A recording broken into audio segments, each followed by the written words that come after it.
Good evening guys. Guys आपको पता ही है प्रीलिम्स आने में 75 डेज़ रह गए हैं। तो मैंने क्या स्टार्ट किया, मैं टेस्ट सीरीज़ स्टार्ट करूँगी, विज़न की टेस्ट सीरीज़। इसमें जो 35 टेस्ट जो आ चुके हैं, हम उसको 35 टेस्ट को कवर करेंगे इन 70 दिनों में। ठीक है, मैं एक टेस्ट में आपको 2 दिन में कराऊंगी, मतलब कि 50-50 क्वेश्चंस कराऊंगी डेली। तो गाइज़ मैं आज से स्टार्ट कर रही हूँ फर्स्ट टेस्ट, जो कि पॉलिटी का है। तो मैं आपको यही बोलूँगी कि जो भी मैं क्वेश्चन कर रही हूँ, एक बार वीडियो को पॉज करके पहले खुद आंसर देने की कोशिश करें, और फिर उसके बाद फिर आप मेरी वीडियो को फिर रिज्यूम करके उसको प्ले करें। ठीक है, तो गाइज़ आप मेरे साथ चलते रहना, ठीक है, मुझे कोऑपरेट करना। ठीक है, मैं डालूँगी वीडियो अपलोड करूँगी टेस्ट सीरीज़ की। अगर आपको अच्छी लगे तो आप देखना, क्योंकि आपका ही फ़ायदा है इसमें। ठीक है, तो गाइज़ हम स्टार्ट करते हैं। थोड़ी मेरी स्पीड फास्ट रहेगी, क्योंकि वीडियो लंबी हो जाएगी तो कोई फ़ायदा नहीं है। 50 क्वेश्चंस को मेरे को डिस्कस करना है एक वीडियो में, तो लंबी हो जाएगी वीडियो। अगर आपको लगता है कि स्पीड मेरी ज़्यादा है तो आप थोड़ी सी इसको स्लो करके आप देख लेना 0.75 की स्पीड पे। ठीक है गाइस, चलो मैं स्टार्ट करती हूँ। फर्स्ट क्वेश्चन कि इंडिया कॉन्स्टिट्यूशन को लिविंग डॉक्यूमेंट क्यों कहा जाता है? Because Indian constitution is open to changes as per the changing needs of the society, and the constitution provides enough flexibility for interpretation of both political class and the judiciary. तो guys इसमें दोनों statement इसकी सही हैं। ठीक है, क्योंकि Indian का कॉन्स्टिट्यूशन जो है वो चेंजिंग नीड्स के अकॉर्डिंग क्या है, अलाउड है चेंज करना। ठीक है, और इसमें इतनी फ्लेक्सिबिलिटी है। एक मिनट यार, सेकेंड क्वेश्चन पे चलते हैं। Which of the following function is are performed by the National Commission for schedule caste to inquire into the specific complaint with respect to the deprivation of the rights of safeguard to the scheduled caste, to determine an increase or decrease in quantum of reservation of scheduled caste in government jobs, to prepare and update the list of the scheduled caste government employees and recommend their name for the promotion through reserved quota। देखो guys, ये बात बिल्कुल सही है कि वो rights और safe guards को देखती है। ठीक है, लेकिन जो शेड्यूल कास्ट की गवर्नमेंट जॉब्स में कितनी रिजर्वेशन है, ये कभी भी नेशनल कमीशन नहीं देखता, ये पार्लियामेंट का काम है देखना। अगर आपको कुछ नहीं पता चले तो आप एलिमिनेशन मेथड स्टार्ट कर सकते हो कि हाँ यार 2 तो स्टेटमेंट होगी ही नहीं, तो इस तरह से कि आपकी 2 स्टेटमेंट तो कटी जाएंगी, बची 2 तो उसमें से आपको पता चल जाएगा। ठीक है, तो इसका राइट आंसर क्या है, ए है। ठीक है, ये भी जो लिस्ट करती है ना शेड्यूल कास्ट के एम्प्लॉयमेंट के एम्प्लॉयज़ की, ये नेशनल कमीशन का काम नहीं है। आगे चलते हैं। तो डीपीएसपी जो अंडर था कॉन्स्टिट्यूशन, वो क्या प्रिस्क्राइब करता है? सर्टेन पॉलिसीज़ जो गवर्नमेंट को अडॉप्ट करनी चाहिए, वो गोल एंड ऑब्जेक्टिव्स जो सोसाइटी को अडॉप्ट करनी चाहिए, सर्टेन राइट जो इंडिविजुअल्स को एंजॉय करना चाहिए apart from the fundamental right. तो गाइस ये तीनों के तीनों सही हैं। ठीक है, डीपीएसपी यही बोलता है कि कुछ पॉलिसीज़ हैं या कुछ राइट्स हैं जो हमें फंडामेंटल राइट्स से अडॉप्ट करना चाहिए। ठीक है, और सोसाइटी को भी अडॉप्ट करने चाहिए। नेक्स्ट चलते हैं। जो following statement regarding federation in India क्या कहता है? It is characterise by independent judiciary and the bicameralism. Independent judiciary, आपको पता है कि इंडिया की जुडिशरी इंडिपेंडेंट है। बाइकमेरलिज्म मतलब 2 हाउसेज हैं, lower house upper house. Federation term Indian constitution में कहीं भी मेंशन नहीं हुआ। It has been described as a quasi federal in nature. तो ये गाइस ये तीनों की तीनों स्टेटमेंट सही है, क्योंकि हमारे इंडियन कॉन्स्टिट्यूशन में यूनिटी ऑफ स्टेट्स है, यूनियन ऑफ स्टेट्स है, फेडरेशन कहीं भी मेंशन नहीं है। ठीक है, इंडिपेंडेंट जुडिशरी भी है, और हमारा जो इंडिया का कॉन्स्टिट्यूशन उसको क्वासी फेडरल बोलते हैं। ठीक है, नेक्स्ट है। Consider the following statement with reference to high courts. ये क्या विड्रॉ कर सकती है केस जो पेंडिंग है सबऑर्डिनेट कोर्ट में, if it involves a substantial question of law that requires the interpretation of constitution. It has the power to review and the correct its own judgment और order और decision. It has the power to adjudicate inter state dispute matter. तो guys ये inter state dispute matters पे काम नहीं करती, ये supreme court देखता है। तो इसमें फर्स्ट और सेकंड सही है। ठीक है, तो ए करेक्ट हो गई इसमें। नेक्स्ट देखते हैं। जो right to freedom of religion है वो रिस्ट्रिक्टेड किन ग्राउंड्स पे कर सकता है? पब्लिक ऑर्डर, हेल्थ और मोरालिटी, तीनों ग्राउंड्स पे हम क्या कर सकते हैं, रेस्ट्रिक्ट कर सकते हैं। तो इसका आंसर है डी। नेक्स्ट चलते हैं। Which of the following has been described as the horoscope our sovereign democratic republic? Fundamental है डीपीएसपी, प्रियम्बल या फंडामेंटल राइट ड्यूटीज़? हॉरोस्कोप हम बोलते हैं प्रियम्बल को। जो आर्टिकल 20 है of the Indian constitution grants protection, हम उसमें आर्टिकल 20 में आपको पता है 3 तरफ से हम प्रोटेक्शन देते हैं। एक सेल्फ इंस्प्रीमेशन, एक डबल जेपेड्री, और एक वो क्या होता है यार, मैं उसका नाम भूल गई, एक सेकेंड, कोई ना, आप देख लेना। However the protection does not extend to oral evidence, production of material objects या ब्लड स्पेसिमेन। देखो प्रोटेक्शन हम सिर्फ ओरल एविडेंस पे देते हैं, बाकी ये 2 पे नहीं देते। तो इसका आंसर क्या हो जाएगा, सी। जो पावर है स्टेट की to make any provision for the reservation of post in the favour of any backward class of citizens in the services under the state is constitutionally protected under, किसके under protected? Right to freedom, cultural and educational right, right against exploitation, right to equality. हम अगर backward class के citizens के लिए कुछ reservation दे रहे हैं वो किस लिए कर रहे हैं? Right to equality. इसमें हम मेनली पॉजिटिव अफर्मेशन देते हैं, ठीक है। कोई बोलता है कि राइट टू इक्वलिटी तो है ही नहीं, मतलब कि हम किसी को रिजर्वेशन दे रहे हैं तो वो इक्वलिटी कैसे हो सकती है?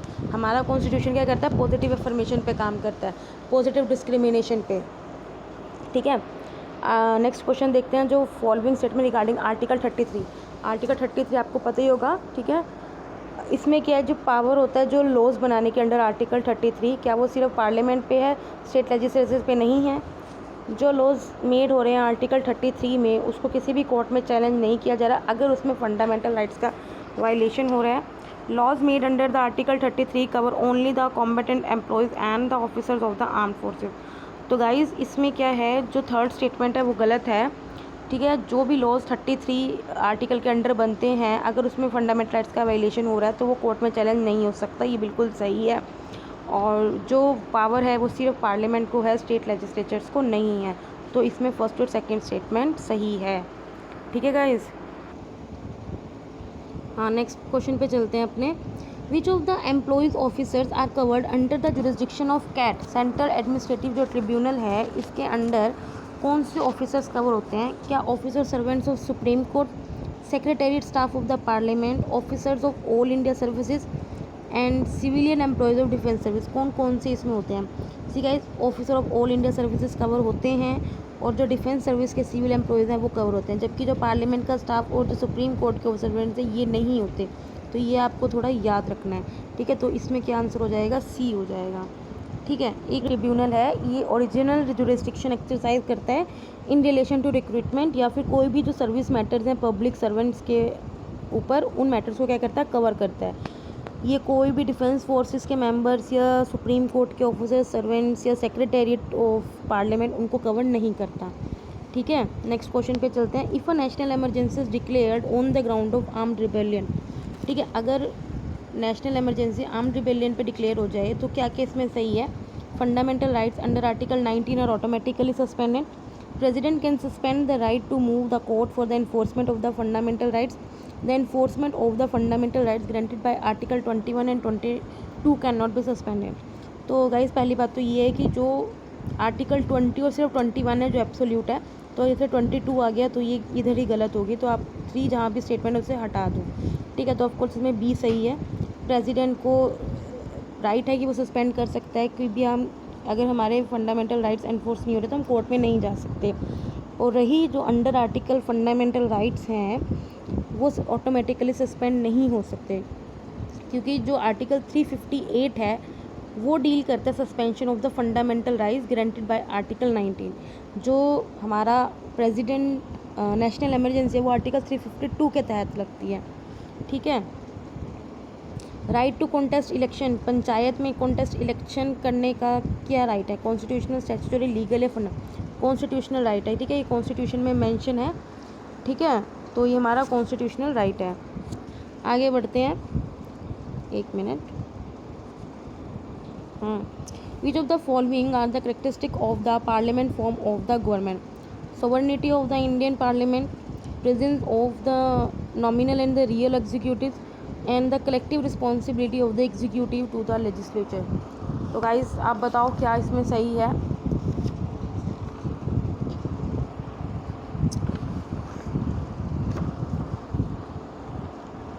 इंडियन पार्लियामेंट सॉवरेन बॉडी नहीं है, जबकि जो ब्रिटिश पार्लियामेंट है वो सॉवरेन बॉडी है, ठीक है। हमारे यहाँ पे पीपल है जो कि सॉवरेन है, ठीक है। तो इसमें फर्स्ट नहीं होगा, बाकी 2 और 3 बिल्कुल सही है। कुछ स्टेटमेंट रिगार्डिंग इलेक्शन कमीशन, क्या कॉन्स्टिट्यूशन में प्रिस्क्राइब्ड है qualification and terms of the member of election commission और retiring election commissioners are debarred from any further appointment by the government? तो भाई सुनो, कॉन्स्टिट्यूशन में मेंशन जरूर है कि इलेक्शन कमीशन आर्टिकल 324 के अंडर है, लेकिन उसमें क्वालिफिकेशन या टर्म मेंशन नहीं है, तो ये स्टेटमेंट यही गलत होगी। और जो इलेक्शनल कमिश्नर जो रिटायर्ड होते हैं वो फर्दर रीअपॉइंट कर सकते हैं। जो चीफ इलेक्शनल कमिश्नर होता है वो नहीं होता, लेकिन जो इलेक्शनल कमिश्नर होते हैं वो चीफ इलेक्शनल कमिश्नर की पोस्ट के लिए एलिजिबल होते हैं, ठीक है। तो ये दोनों स्टेटमेंट्स क्या हैं? गलत हैं, ठीक है।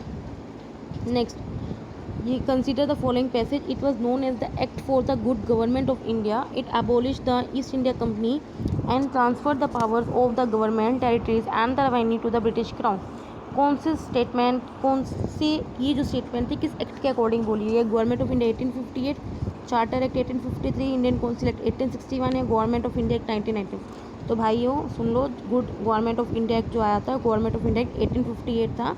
इसके अंदर क्या हुआ था, जो क्राउन में जो ईस्ट इंडिया कंपनी थी उसको क्या कर दिया था, बंद कर दिया था। ठीक है। जो right to freedom of religion है, इसके अंदर क्या कर सकता है, एक पर्सन को कभी भी आप फोर्स नहीं कर सकते कि रिलीजियस इंस्ट्रक्शन को कि स्टेट रिकॉग्निशन एजुकेशनल इंस्टीट्यूट बिल्कुल सही है। फी और tax can not be levied by the government on the religious endowment and pilgrim, ये गलत है। हम फीस कलेक्ट कर सकते हैं, कोई टैक्स कलेक्ट कर सकते हैं। ठीक है, तो क्या सही है इसमें? ए स्टेटमेंट सही है। With reference to the NRI and the overseas citizen of the India, consider the following statement. Both require entry visa for visiting India for any purpose. Both are at par in terms of the matters relating to the acquisition of the agricultural property. तो भाई visa उनको नहीं ज़रूरत होती है। और रही बात NRI एग्रीकल्चर लैंड को ले सकता है, लेकिन जो OCI सिटीज़न है वो एग्रीकल्चर प्लांट नहीं कर सकता। तो ये दोनों स्टेटमेंट क्या है, गलत होगी। तो इसका आंसर है neither one neither two. Consider the following statement regarding special officer for the linguistic minority. Constitution provide करता है office of the special officer for linguistic minorities in each state. ठीक है। और only person having experience of more than 10 years in the field of the minority welfare can be appointed to the office. तो भाई मैं बता दूं कि ठीक है, कॉन्स्टिट्यूशन में प्रोवाइड करता है स्पेशल अंडर आर्टिकल 350B के अंडर स्पेशल ऑफिसर और लिंग्विस्टिक मैनेजमेंट होते हैं, लेकिन वो हर स्टेट में नहीं होता। तो यहाँ पे UPSC ऐसे ही फंसाएगा, कुछ ना कुछ स्टेटमेंट में ऐसे लिख देगा और आपको कंफ्यूज कर देगा जहाँ आपका दिमाग भी नहीं जाएगा। तो हर स्टेट में नहीं है, और ऐसी कोई कंडीशन नहीं है कि भाई 10 साल को एक्सपीरियंस होना चाहिए। तो इस हिसाब से भी क्या हो जाएगा, डी। नेक्स्ट चलते हैं, एक्सप्रेशन जो union of India under article 1 of the Indian constitution, इसमें क्या क्या इंक्लूड होता है? Territories of the state, union territories, या फिर territories that may be acquired by the government of India at any time. तो बताओ इसमें क्या क्या है? देखो भैया, जो territories acquired by the government of any time ये नहीं है, क्योंकि कुछ टेरिटरीज ऐसी हैं जो गवर्नमेंट अपनी इंडिया ने पहले एक्वायर करी थी, लेकिन बाद में किसी एक दूसरी कंट्री को दे दी। ठीक है, तो वो इसमें नहीं इंक्लूड होती। ठीक है। तो अकॉर्डिंग टू आर्टिकल 1 जो टेरिटरी ऑफ इंडिया, इसमें 3 कैटेगरीज होती हैं, एक टेरिटरी ऑफ स्टेट्स और एक यूनियन टेरिटरीज और territories that may be acquired by the government of at any time. एक सेकेंड। सो हम क्या बात कर रहे थे कि टेरिटरी ऑफ इंडिया और यूनियन ऑफ इंडिया। देखो सुनो, यूनियन ऑफ इंडिया में सिर्फ और सिर्फ टेरिटरीज ऑफ स्टेट्स कवर होती है। जो टेरिटरी ऑफ इंडिया है उसके अंडर ये सब कवर होते हैं, territory of state, union territories और territories that may be acquired by the government of at any time. तो जो टेरिटरी ऑफ इंडिया अगर वर्ड आ गया वो कुछ बड़ी टर्म है as compare to union of India. Union of India में सिर्फ टेरिटरी ऑफ स्टेट्स कवर होती है। सो गाइस ये थोड़ा याद रखना, ये एक अच्छा क्वेश्चन है। ठीक है। नेक्स्ट चलते हैं, name of the state can be altered by the parliament through a bill passed by.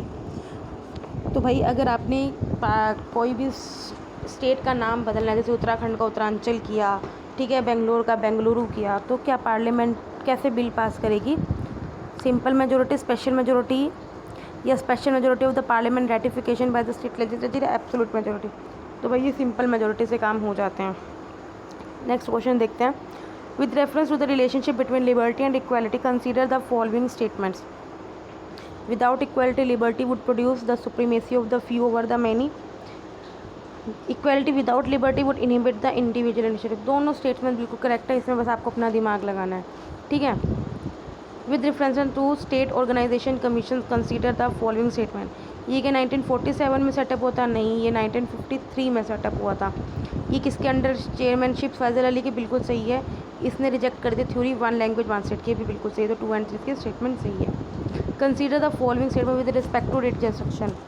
Parliament may by law empower any other court apart from the Supreme Court to exercise writ jurisdiction for enforcement of the fundamental rights. Second, jurisdiction of the High Court is broader than that of the Supreme Court. Third, a High Court may refuse to exercise its writ jurisdiction. तो मैं आपको बता दूं, इसमें statement तीनों सही हैं। Parliament किसी भी कोर्ट को अगर फंडामेंटल राइट्स का इन्फोर्समेंट करना है, किसी भी कोर्ट को वो रिट जुरिस्डिक्शन के लिए बोल सकती है। और हाई कोर्ट की जो रिट जुरिस्डिक्शन हाई ब्रॉडर होती है, बिल्कुल सही बात है। और हाई कोर्ट रिफ्यूज़ कर सकता है कि मैं रिट जुरिस्डिक्शन का एक्सरसाइज नहीं करूँ। तो ये तीनों स्टेटमेंट्स सही हैं। इसमें 3 थोड़ा अच्छे से ध्यान रखना, ठीक है, कभी कभी बच्चा इसमें कन्फ्यूज़ रहता है। ये कुछ DPSP आपने बताने की साइडोलॉजी पे बेस्ड है। To promote cottage industries on an individual or cooperation basis in the, ये गांधीयन है। आपको पता है DPSP 3 तरह के होते हैं, गांधीयन, लिबरलिज्म और सोशलिज्म। तो ये बिल्कुल सही है। To prohibit the consumption of the intoxicating drinks and the drugs which are injuries to heart, क्या ये लिबरलिज्म की है? तो बताओ, ये लिबरलिज्म की नहीं है। यूनिफॉर्म सिविल कोड आर्टिकल 44 ये लिबरलिज्म का है, ठीक है, तो ये गलत है। तो इसमें सिर्फ फर्स्ट जो करेक्टली मैच कौन सा, सिर्फ first statement. Consider the following statement regarding the zonal council. Zonal council the constitutional bodies है created to promote the cooperation among the state. Prime minister chairperson होता है। ऑल जोनल काउंसिल का नहीं, minister of home affairs होते हैं।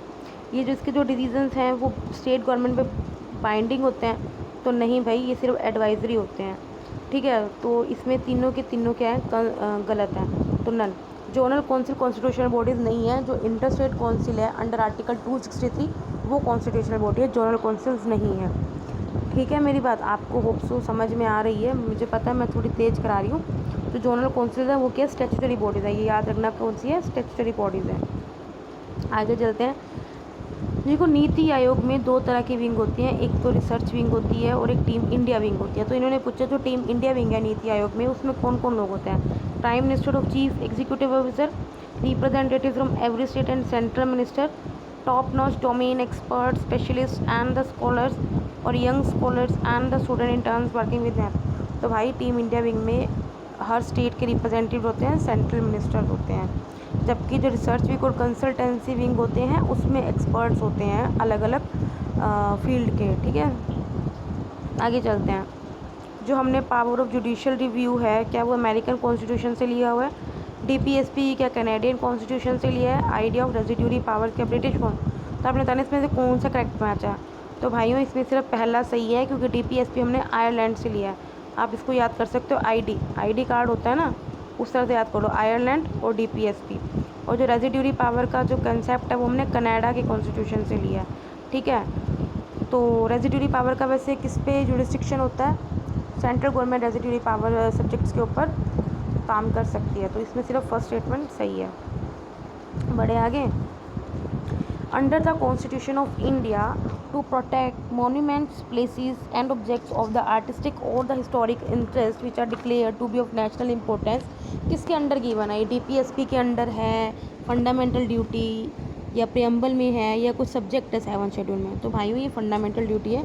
DPSP में ऐसा कुछ नहीं लिखा है, ठीक है, और प्रियम्बल में ऐसा कुछ नहीं है। 7 शेड्यूल के तो भाई union list, state list, content list पे काम करते हैं, तो ये तो उससे लेना देना ही नहीं है। अब with reference to a bill contemplating cession of Indian territory to a foreign state, अगर हमने इंडिया की कोई टेरिटरी फॉरेन स्टेट को देनी हो तो हमें क्या करना पड़ेगा?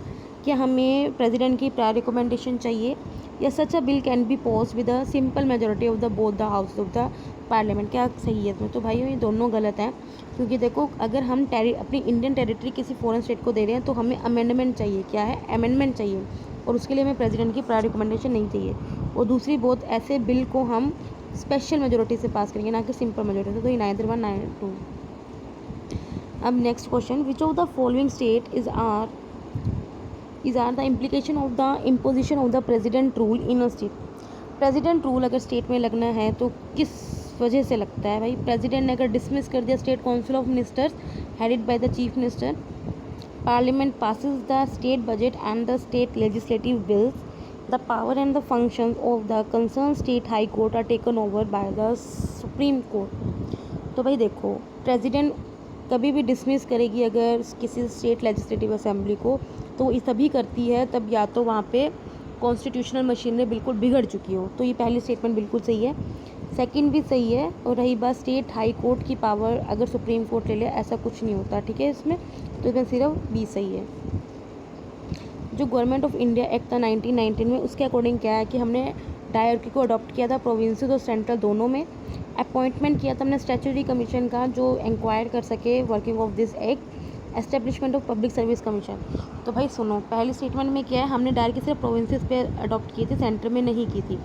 बाकी हाँ, पब्लिक सर्विस कमीशन लाए थे हम, और स्टैट्यूटरी कमीशन को भी हमने अपॉइंट किया था जो इस एक्ट के अंदर इंक्वायर कर सके। तो इसकी जो करेक्ट स्टेटमेंट है वो सी है। नेक्स्ट करते हैं, which of the following condition should be necessary satisfied for conducting democratic election in a country. अगर हमने डेमोक्रेटिक इलेक्शन कराने हैं तो कौन सी कंडीशन सही होनी चाहिए? हर पर्सन के पास 1 वोट 1 राइट होना चाहिए, फ्रीडम होना चाहिए कॉन्टेस्ट इलेक्शन करने का, और इलेक्शन को रेगुलरली हेल्ड करना चाहिए। Winning candidate must secure the more than 50% of the valid vote. तो भाइयों, फोर्थ ऐसा नहीं है, हमारे यहाँ पास द पोस्ट सिस्टम चलता है, तो 50% वाला सिस्टम नहीं है। बाकी और तीनों बिल्कुल करेक्ट है स्टेटमेंट, तो इसका हो गया A. Which of the following is an essential feature of the democracy. देखो, अब ऐसी लाइन्स होंगी ना, आपको चारों लाइन सही लगेंगी, तो आपको वो लाइन चुननी है जो सबसे अच्छी हो।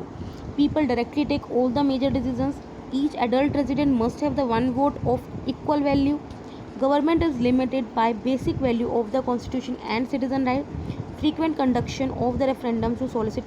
भाई गवर्नमेंट जहाँ पे लिमिटेड हम रखेंगे कॉन्स्टिट्यूशन से, तो वही बिल्कुल सही है। ठीक है, 1 वोट का तो सिस्टम बहुत कंट्रीज़ में है, लेकिन वो सारी कंट्रीज़ डेमोक्रेटिक नहीं है। ठीक है, और पीपल अगर डायरेक्टली भी अगर कहीं अपने मेजर डिसीजन लेते हैं तो ऐसा उसमें कोई डेमोक्रेसी का वो फीचर नहीं है। नेक्स्ट, कल्चरल और एजुकेशनल राइट्स के अकॉर्डिंग कुछ देख लेते हैं। देखो भैया, अगर तुम मेरी मैगजीन देख रहे होंगे पॉलिटी की, तो उसमें तुमने ये मैंने आपको पढ़ाया हुआ है, तो वही क्वेश्चन आया है इसमें। Term minority has been defined under the constitution, the minorities have been classified as the religious, linguistic and ethnic minority. तो भाई सुनो, माइनॉरिटी कहीं भी कॉन्स्टिट्यूशन में डिफाइन नहीं है, और माइनॉरिटी 2 तरह की क्लासिफाइड है, सिर्फ रिलीजियस और लिंग्विस्टिक, एथनिक नहीं है। तो ये दोनों स्टेटमेंट्स क्या हैं? गलत। Next, which of the following is the correct with reference to the functions of the constitution? It facilitates coordination among the members of society. It ensures the absence of monarchy. It places limitations of the power of government. It enables the government to fulfill the aspiration of the society. देखो इसमें क्या है, हाँ, हम government में को limit रखते हैं कॉन्स्टिट्यूशन की हेल्प से। गवर्नमेंट इनेबल भी करती है कि वो सोसाइटी के एस्पिरेशन को फुलफ़िल कर सके और सोसाइटी के मेंबर्स में कोऑर्डिनेशन रहे। लेकिन ऐसा नहीं है कि मोनार्की एब्सेंट हो जाए। कभी कभी क्या होता है, जो लीडर होता है वो थोड़ा सा क्या हो सकता है, मोनार्क की तरह एक्ट कर सकता है।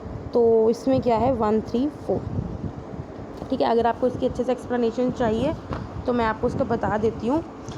जो कॉन्स्टिट्यूशन स्पेसिफाई करता है the basic allocation of power in a society, it decide who gets to decide what the laws will be. In principle this question who gets to decide can be answered in many ways. In a monarchic constitution एक monarch decide करता है। कुछ constitution में like जो Soviet union का है उसमें single party के पास पावर होता है डिसाइड करने की, लेकिन जो डेमोक्रेटिक कॉन्स्टिट्यूशन होते हैं उसमें पीपल डिसाइड करते हैं।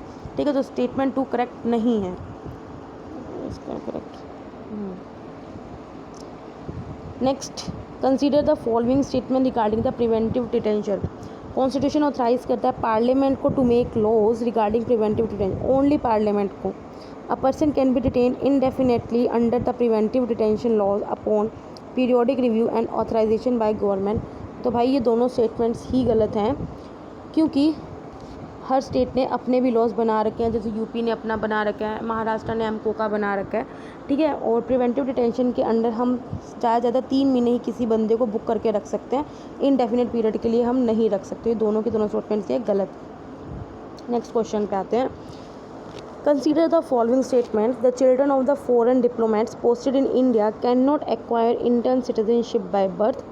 An alien upon acquiring Indian citizen by naturalization continues to hold citizenship of his or parent country.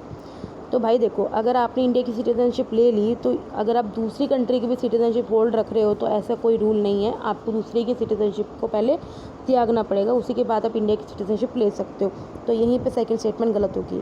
और रही 2004 के बाद जो सिटीज़नशिप अमेंडमेंट एक्ट 2003 आया था, उसके बाद यही है कि कोई भी बच्चा 2003 के बाद पैदा होता है इंडिया में, अगर उसके दोनों पेरेंट्स इंडियन हैं, दोनों पेरेंट्स इंडिया के सिटीज़न हैं, तभी वो बंदे को इंडिया की सिटीजनशिप बाय बर्थ कहलाई जाएगी। तो फॉरेन डिप्लोमेट का तो ये स्टेटमेंट गलत है, neither 1 neither 2। 40, consider the following statement regarding the UPSC union public service commission. Consultation of UPSC is not mandatory for the government while dealing with the matters of the personal management. बिल्कुल सही, UPSC के कोई भी under management कुछ भी कर सकती है पार्लियामेंट, और यूपीएससी से पूछेगी भी नहीं, ठीक है। जो सिलेक्शन है by the UPSC through competitive exam does not confer any right to post upon the candidate को, ऐसा कोई भी राइट टू पोस्ट वो नहीं देती, ठीक है। तो ये दोनों स्टेटमेंट बिल्कुल सही हैं, ठीक है। Next, right to information act, जो आरटी एक्ट आया था 2005 में, प्रोवाइड करता है for creation of information commissions at the national, state and the district level. Complaints pertaining to branch offices of the national PSUs located in the states are looked into by the State Information Commission। तो भाई सुनो, ठीक है, RT act 2005 के बाद ही information commission का creation हुआ था, लेकिन वो सिर्फ नेशनल, स्टेट लेवल पे, डिस्ट्रिक्ट लेवल पे नहीं है। यहाँ तो ये है जरा सी नज़र हटी दुर्घटना घटी, बस आपने अगर जहाँ पे ध्यान नहीं दिया तो वो क्वेश्चन गया। और हाँ, स्टेट इंफॉर्मेशन कमीशन को नहीं ऐसी पावर, तो ये दोनों स्टेटमेंट्स क्या हैं, इनकरेक्ट है। नेक्स्ट चलो, which of the following functions are performed by the constituent assembly of India. जब कॉन्स्टिट्यूएंट असेंबली बनी थी कॉन्स्टिट्यूशन बनाने के लिए, तो क्या क्या फंक्शन उन्होंने किया था। Enactment of ordinary laws, adopt किया था नेशनल फ्लैग, नेशनल एंथम, और election of the first president. तो भाई तीनों काम किए थे ये, ठीक है। Consider the following statement regarding the state public service commission. One half of the members of the commission should be persons from the SC, ST and OBC. Member of the SPSC can be removed by the governor of the respective state। तो भाई दोनों statement गलत हैं, ऐसा कुछ नहीं है कि उसके SC, ST या OBC के आधे मेंबर्स होने चाहिए, ठीक है। हाँ, जो मेंबर ऑफ SPSC हैं वो जो क्या बोलते हैं, अपॉइंट गवर्नर के द्वारा किए जाते हैं, लेकिन रिमूव उन्हें कौन करता है, प्रेसिडेंट करता है। तो दोनों स्टेटमेंट क्या है, गलत है। नेक्स्ट, कौन सी फॉलोइंग बॉडीज है जो अपनी रिपोर्ट, एनुअल रिपोर्ट प्रेसिडेंट को सबमिट करती है। सेंट्रल इंफॉर्मेशन कमिश्नर, NHRC या CVC। तो भैया देखो, सिर्फ थर्ड है जो CVC है वो अपनी प्रेसिडेंट को करती है, बाकी जो दोनों है ना, CIC NHRC, वो सेंट्रल गवर्नमेंट को अपनी रिपोर्ट सबमिट करती है, और फिर सेंट्रल गवर्नमेंट क्या करती है, उस रिपोर्ट को आगे पार्लियामेंट के आगे रखती है, ठीक है। तो इसका आंसर क्या है, सिर्फ 3। कुछ फॉलोइंग स्टेटमेंट आपने देखा, separation of Andhra Pradesh from Madras, separation of Haryana Punjab, separation of Gujarat, inclusion of Sikkim in Indian union. Chronological order में लगाना है। तो बताइए, ये 1953 में हुई थी, ये 66 में हुआ है, ये 60 में हुआ है, और ये 75 में हुआ है। तो उस हिसाब से देख लो, सबसे पहले 1 हुआ है, फिर 3 हुआ है, फिर 2 है, फिर 4 है, इसमें C आएगा इसका आंसर, ठीक है। ये आपको पता होना चाहिए, चैप्टर पढ़ो आप, आपको सब पता चल जाएगा। Which of the following committees of the constituent assembly were headed by, Sardar Patel के द्वारा कौन सी कॉन्स्टिट्यूंट असेंबली हेड की गई थी। Provisional constitution committee, advisory committee on the fundamental right minorities and tribal communities, या state committee.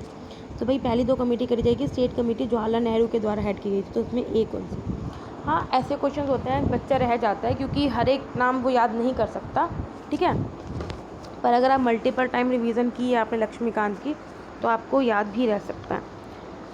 India has been described as an indestructible union of destructible states. Which of the following is the most appropriate meaning of the given phrase? क्या हम state को किसी भी foreign state को नहीं दे सकते। Division of the state in 4 groups under original constitution. Territorial integrity of the state is not granted by the constitution. Territory boundary of a state can not be change without the conference of the state government. देखो ऐसा कुछ नहीं है, हम बिना state की conformation के हम स्टेट को वहाँ पे बदल सकते हैं। तो इसका आंसर C है कि जो स्टेट की जो टेरिटोरियल इंटीग्रिटी है वो कॉन्स्टिट्यूशन के द्वारा गारंटी नहीं की गई है। आज अगर हरियाणा इतना है, कल को हरियाणा एक्सटेंड भी कर सकते हैं, उसको हरियाणा की बाउंड्रीज कम भी कर सकते हैं, या फिर हरियाणा को किसी और स्टेट के साथ मर्ज भी कर सकते हैं, ठीक है। तो ये ऐसा ज़रूरी नहीं है, ठीक है। तो इसकी आंसर क्या है, C। With reference to the CBI consider the following statement. क्या ये स्टैट्यूटरी बॉडी है जो कि क्रिएट की हुई है, Delhi special police establishment act 1946। जो कमेटी है जब इसको रिकमेंड करते हैं, कौन कौन सी, CBI includes prime minister, home minister और CGI। It conducts prosecution of cases under Lokpal Lokayukta 2000। कौन भाई, देखो ये स्टैट्यूटरी बॉडी नहीं है, हाँ नो डाउट ये इस एक्ट के अंडर ही क्रिएट की गई है। और जब ये हम CBI के अपॉइंटमेंट करते हैं डायरेक्टर का, तो उसमें जो कमेटी होती है उसमें PM होते हैं, चीफ जस्टिस ऑफ इंडिया भी होते हैं, लेकिन होम मिनिस्टर नहीं होते हैं, इनकी जगह लीडर ऑफ अपोजिशन होते हैं लोकसभा के, ठीक है। हाँ, तो ये 3 स्टेटमेंट सही है सिर्फ, तो ये आंसर है C। आगे बढ़ते हैं। Consider the following statement regarding the right to education. It places an obligation on a state to provide free and compulsory education to all the children of age 6 to 14 years. बिल्कुल सही. Right is available only to citizen and not to foreigner. No, ये right citizens और foreigners दोनों के लिए है, तो इसमें सिर्फ ए सही है. With reference to democracy consider the following statement. All countries which hold elections are democratic and all the countries that are democratic have a written constitution. भाई दोनों स्टेटमेंट गलत है. इलेक्शंस तो चाइना में भी होते हैं लेकिन वो डेमोक्रेटिक नहीं है, ठीक है. और रही डेमोक्रेटिक तो ब्रिटिश भी है लेकिन वहाँ पे कॉन्स्टिट्यूशन रिटर्न नहीं है. ब्रिटेन में कॉन्स्टिट्यूशन रिटर्न नहीं है. तो ये दोनों स्टेटमेंट्स के गलत है, नाइदर वन नाइदर टू. तो गाइस ये हमने आज का 50 क्वेश्चंस कर लिए हैं. कल हम दोबारा 50 क्वेश्चंस करेंगे.